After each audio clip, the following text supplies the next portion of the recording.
First to fight. It was a famous slogan during World War I that described the readiness of the United States Marine Corps. Throughout history, the military has built an exceptional reputation to become one of the most elite fighting forces the world has ever seen. The multifaceted avenues in which the military accomplishes its mission is critical to the success of the United States. Every generation that has served in the military has had to adapt to ongoing evolution of society's expectations. For example, in 1993, President Bill Clinton reacted to the gays being discriminated on in the military by passing legislation called Don't Ask, Don't Tell. The law prohibited gays from openly serving in the military to prevent discrimination. This legislation not only took care of the discrimination issue that was ongoing, but also improved the effectiveness of the United States military. One of the adaptations the military is going through right now is the integration of women in combat roles. Now, if you didn't know this, on December 3rd, 2015, Secretary of Defense Ash Carter opened all combat roles to women that were previously restricted. Despite the Secretary of Defense receiving information about the negative consequences that would result from his decision, he still went through with it anyway. Now, implications taken from the implementation of allowing women into combat infantry units has not only decreased the effectiveness of accomplishing missions, but has also negatively affected the full capabilities of the unit and also resulting in mass casualty loss. Now, this doesn't have to happen. One of the effects of allowing women in combat roles is decreasing training standards. What if I told you more than half of female recruits in boot camp could not do 3 pull-ups, which is the male standard for the Marine Corps physical fitness test? In response to the low performance, female Colonel Germano, the female Marine Corps boot camp commander, demanded lower standards for female recruits.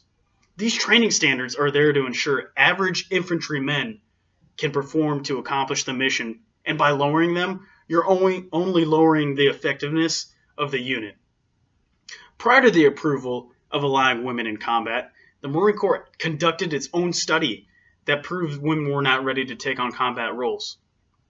According to the study, it took female Marines significantly more time to evacuate casualties than male Marines. These noticeable differences in time are critical to ensuring the casualties or lives aren't lost. I understand that women and men aren't physically and anatomically built the same, so how can you expect them to perform the same physical fitness performance test, right? Doesn't make any sense.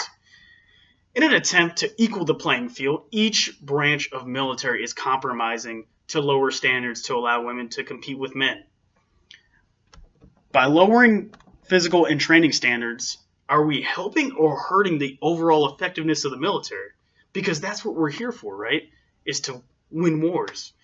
I believe that the overwhelming answer is that we're decreasing the effectiveness of the military. The United States should not have to lower any type of standard for political correctness of equality through the military. The potential dangers of war are greater in consequences than lack of comprehensive gender equality standards. Are we willing to sacrifice gender equality for greater casualties, decreased performance, and the lower effectiveness of the United States military as a whole? Performance on demand is the difference between mission accomplishment or mass casualties. The consequences of allowing women into combat roles is decreasing the standard in order to meet the performance expectations. Women in infantry units create a problem where more accommodations are needed to perform the mission. Male infantry ground units are able to deploy whenever, wherever, at a moment's notice. By adding women to these units, it only decreases the mobility of the unit as a whole.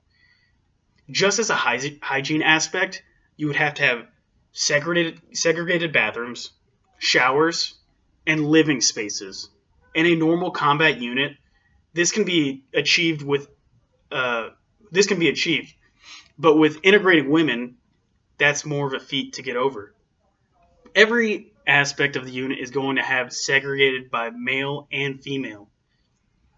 What does that decrease? The unit cohesion, which in turn decreases the effectiveness of its mission. Even if you do have a cohesive unit, you cannot eliminate, and I hate to say this, women, the monthly menstrual cycle that women are subject to. Between the field environment and an increased mobility of infantry units, women are experiencing their menstrual cycle and a unit that would eventually make them stay back to base due to medical reasons. Now, I'm not saying that women can't perform because of their menstrual cycle. However, it is another setback that we need to be able to fight tonight. Now, the effect of allowing women to participate in the combat roles would only make it harder to accommodate ground units to perform their mission. In more studies that were done, women have suffered higher injuries, compromised the effectiveness of the mission. According to an article from the Los Angeles Times, one measure showed that the musculoskeletal injury rate for women was 40.5% compared to 18.8% for men. These types of stress that is put on the body in a combat situation is unbelievable. Between carrying an 80-pound pack, wearing full combat gear, carrying your weapons, and the physical demands are combat demanding. The physical demands of combat are better sustained by a male build vice a female build. The anatomical structure of a male body is built to endure these types of physical stress. It's not fair to put women through a physical demands of infantry because their bodies aren't meant to accommodate the amount of physical stress. With a staggering amount of higher injuries compared to from male to females, this only decreases the readiness of the unit's effectiveness to fight. Every able body is needed and tested throughout a deployment. By having almost half of your unit injured, your ability to fight only increases your chances of the enemy bringing the fight to you. Women's high injury rate decreases the ability to complete the mission. Now, the overall effect of women taking on combat roles is decreased by the effectiveness, or has decreased the effectiveness of the United States military.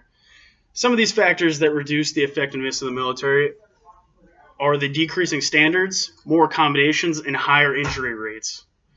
The United States military is an organization that needs to perform in its highest expectations, and when you integrate women into this fighting force, you're not only sacrificing its effectiveness, but you're also affecting the way we do things.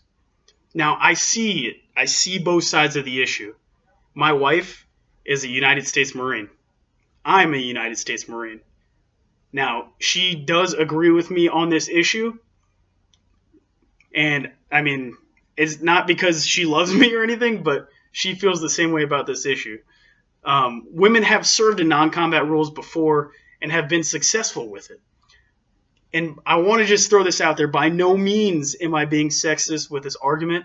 All I have presented is the statistical evidence that has proven the lower effectiveness of units with women in combatant roles. Are there some women out there that are elite and can deal with the physical and mental demands of combat? Absolutely. I have no doubt in my mind. But let's not allow the decision to implement women into combat roles until more research is done to solve these issues. I just hate to see the United States sacrifice the greatest fighting force to achieve political correctness of gender equality. Allowing women into combat roles only decrease the ability for the military to maintain standards and be the first to fight. Now, that being said, I'd like to have everyone contact their congressman to resolve this issue so that we can have our military continue to win battles in the fashion that we were. Thank you.